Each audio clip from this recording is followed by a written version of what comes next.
He figured out a lot of the issues that plague artists.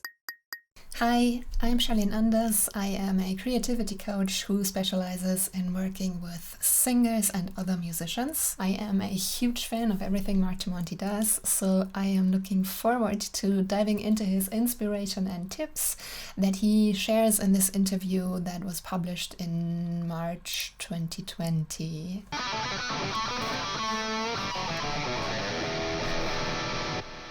Greetings, Nick Bocott with Sweetwater here, and I'm here with this gentleman, Mark Tremonti, Alter Bridge, Creed, and his alter ego band bearing his same name, Tremonti.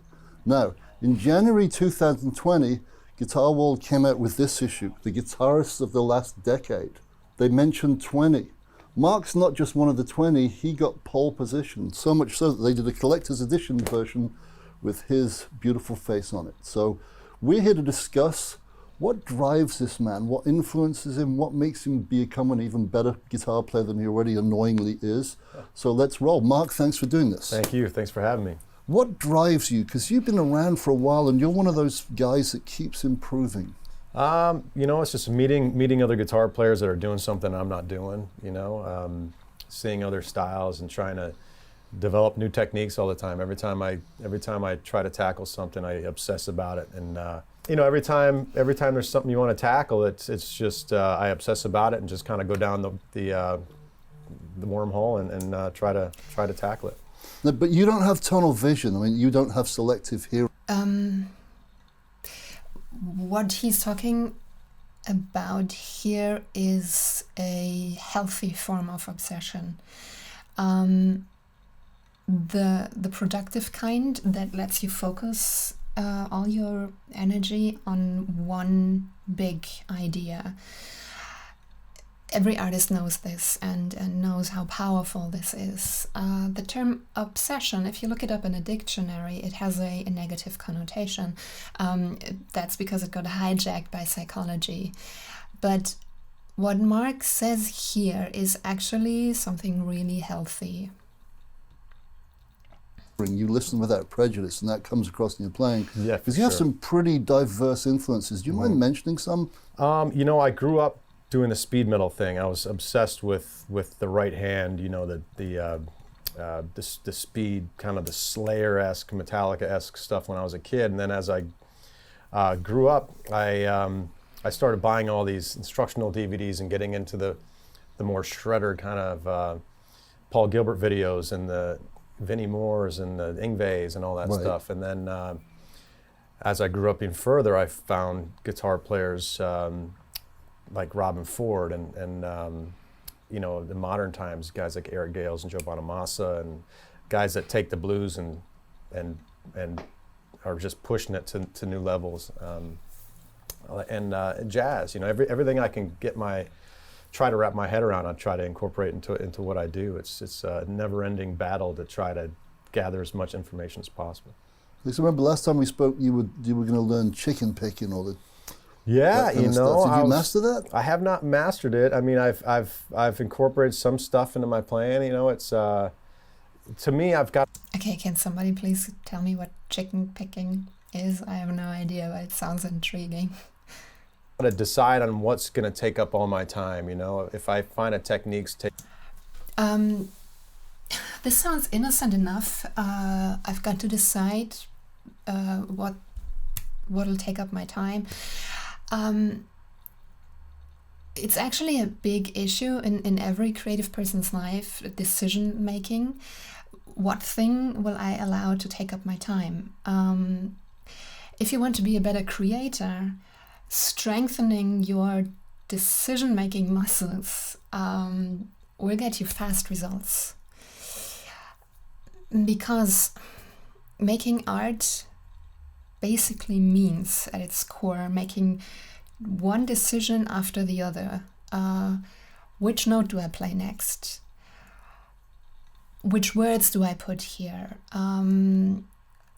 How shall I place the harmonies? Do I put distortion into my voice, or shall I sing it clean? It's all about decisions. Is going to take me 6 months to conquer. It better be something I'm really going to dig. And chicken picking is definitely one of those kind of techniques.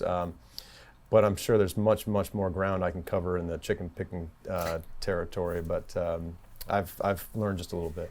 So what drives you? Is it just your love of music? Because Creed sold a boatload of records.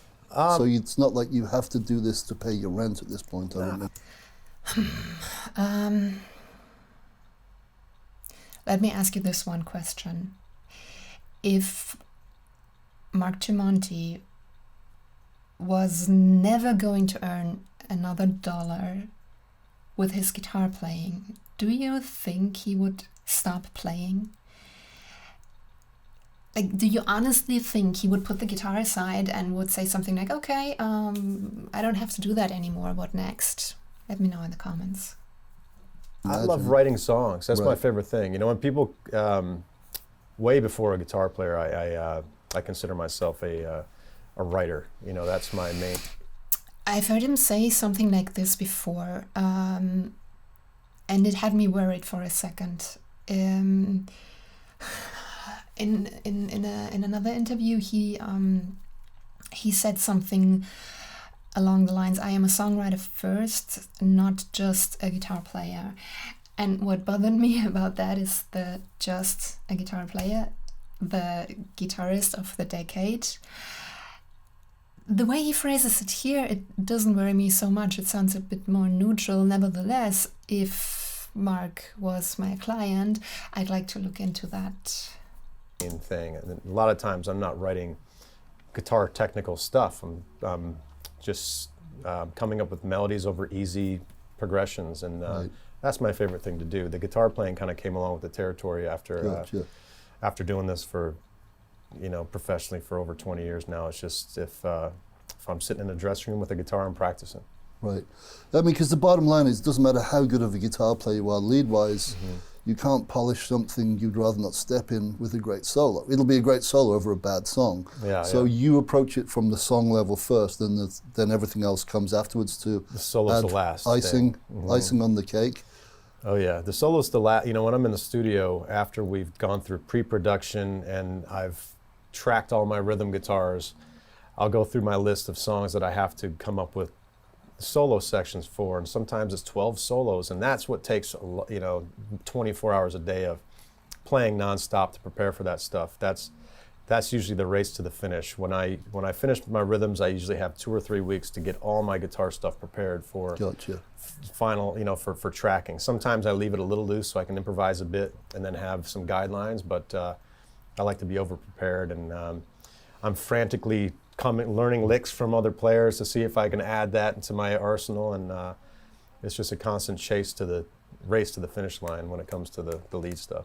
Talking of stealing, as you put it, are you an artful thief, would you say? Yeah, you know, I like to take a lick somebody else has done and just take it, put it in a different key, different set of strings, different phrasing, just kind of the idea in general. Gotcha.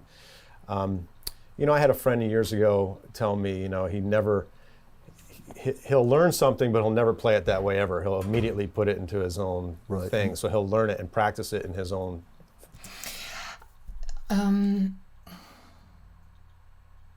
Originality is such a big topic. And I really like the way that Mark addresses it here. Originality is the process of staying true to yourself. That is how Julia Cameron phrases it. And that takes a lot of pressure off of your shoulders, because if you demand like 100% originality, or if you demand of yourself to be 100% original in the sense of creating something that was never done before, your art is being suffocated before it even is born. A phrase, so it's not ingrained in your memory as this other person's lick. Yeah, so he's basically he's not a musical photocopier. He's actually, no. He's twisting it in some unique way that makes it his. Yeah, and I think, you know, just tonally, everybody plays so differently. I think even if I played stuff exactly like another guitar player, I'm going to have my own, you know, my own attack on it. Right. But But just in general, you try to make it your own as much as you can. Gotcha. Now, when it comes to writing, like Creed had a bunch of great riffs that I honestly didn't realize, but I teach, and I had a bunch of kids come and go, "Hey, show me this Creed song." Like, Yeah. damn, that guy's good. Nice. Well, I appreciate that. Not meaning to be obsequious. What comes first for you? Is it the riff and the chord sequence, or the melody that goes over it, or is it a mixture?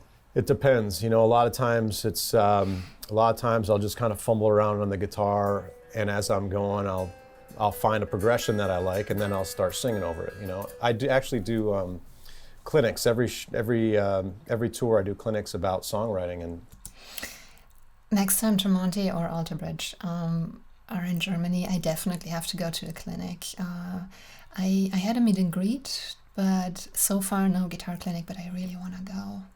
Guitar playing, and I kind of show people, tell people it's impossible to teach somebody how to write songs, but I can show you kind of some of the ways I've gone about it in the past. And one is find a right hand pattern, you know, whether it be arpeggiating 4 strings, and then just putting your fingers somewhere on the guitar, and just until you find something that inspires you, start singing once you find that. I love this so much.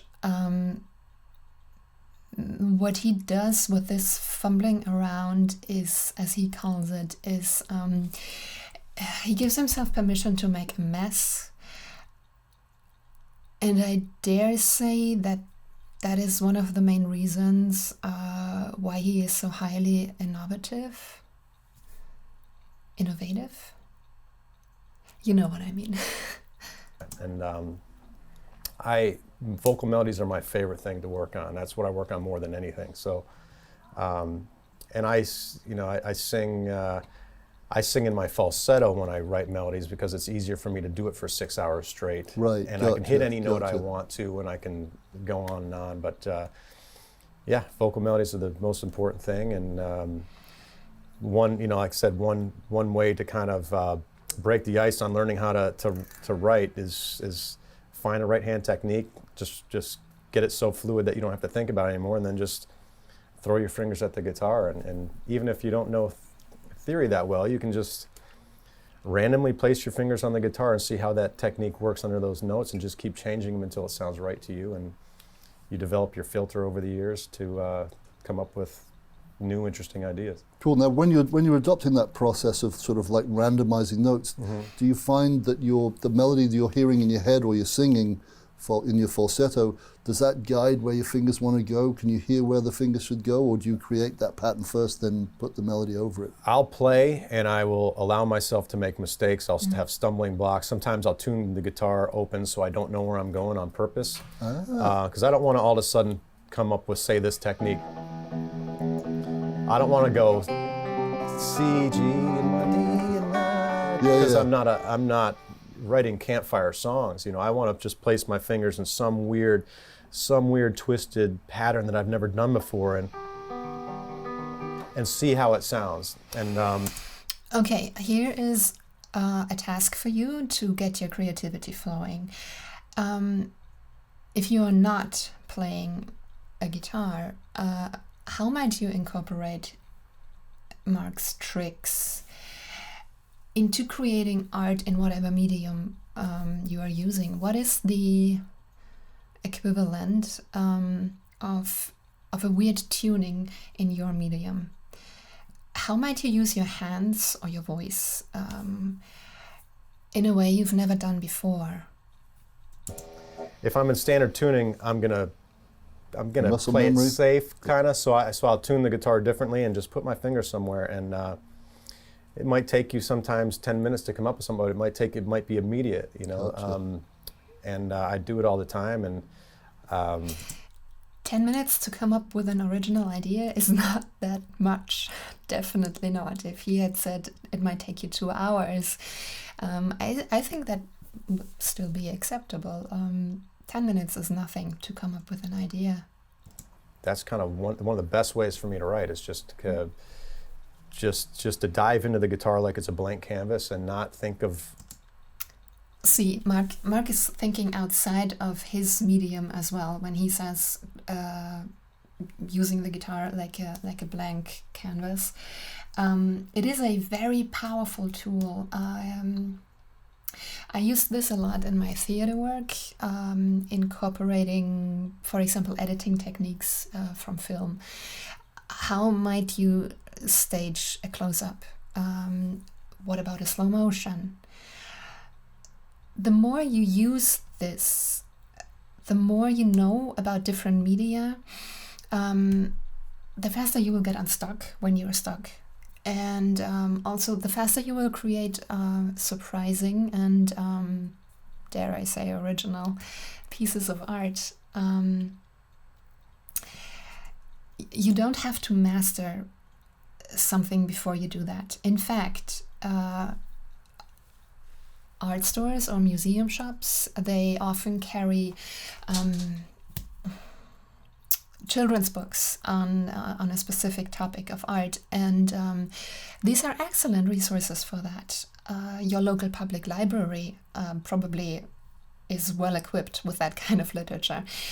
Just take it easy, take it lightheartedly, and then it is a lot of fun. What I've learned in the past, so I can come up with something new and interesting. And once I find, and to answer your question about the melodies and what comes first and whatnot, it's usually, it takes 2 or 3 randomized notes for my imagination to think of something that I didn't, that you know, I could hear 2 notes, I go, oh, that should go like this, and I'll see this idea now that I have to chase down the guitar. Gotcha. So all Cool. I need is that inspiration, that randomized melody over a certain chord and that chord progression that I wouldn't have thought of, that in my mind spurs my imagination, that I have to go chase down this idea.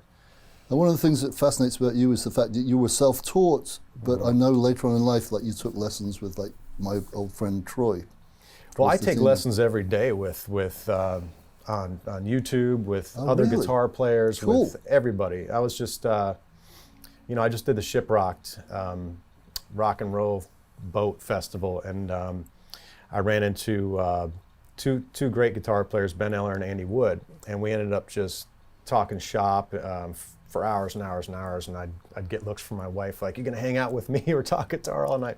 We talked guitar all night, and you know, I was talking with Andy. I said, "Your picking is." It can be a challenge to be in a relationship with an artist. So heads off to Mrs. Tremonti. He's one of the best pickers I've ever seen. So I was talking about a certain pattern I was having troubles with, and he sends me a video. "Hey, dude, check this out. Learn this and see if it helps." And so I'm always, every tour, I'll go to all the other guitar players on tour and say, "Let's sit down. Let's exchange ideas. Let's get better." That's the only way to get really that better is when you're sitting down with another guitar player that's kind of pushing your boundaries. Yes, and I love the way you play it forward as well. Are you sort of driven to do that as well? Like some guys try and hide their skills under a bushel. I love teaching. I love to see the excitement that I feel when I learn something on somebody else. You know, Cool.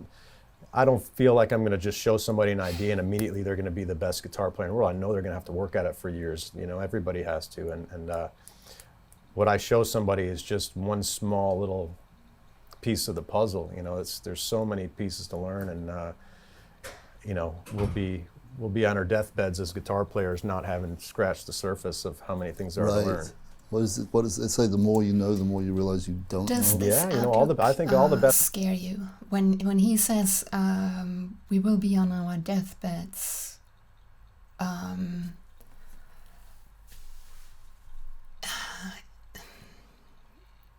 Not having scratched the surface of the things that are, what did he say, that are possible on a guitar.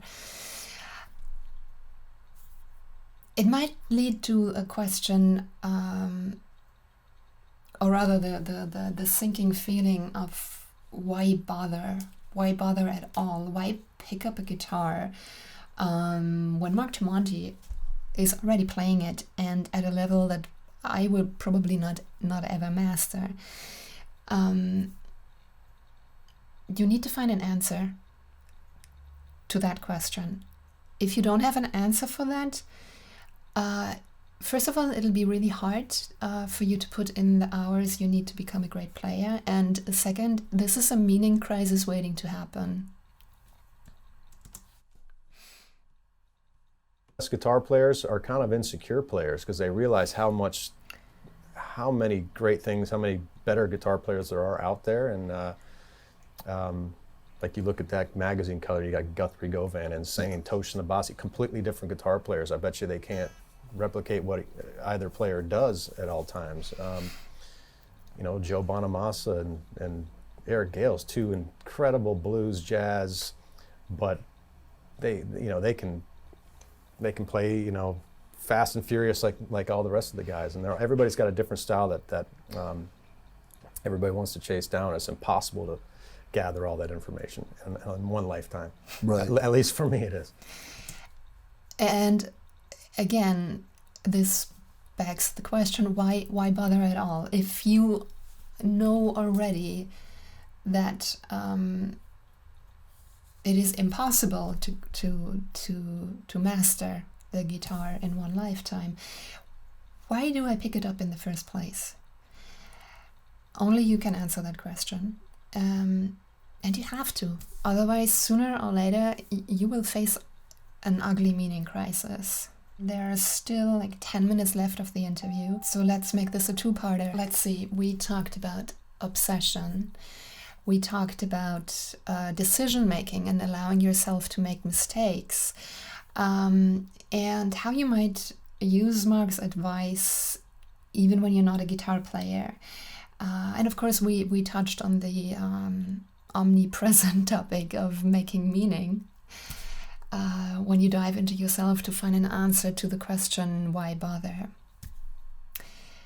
I really admire Mark Tremonti for his mindset, the mindset that he displays here in this interview. I'm under the impression that he figured out a lot of the issues that plague artists, that he found answers for himself. And I hope that this encourages you.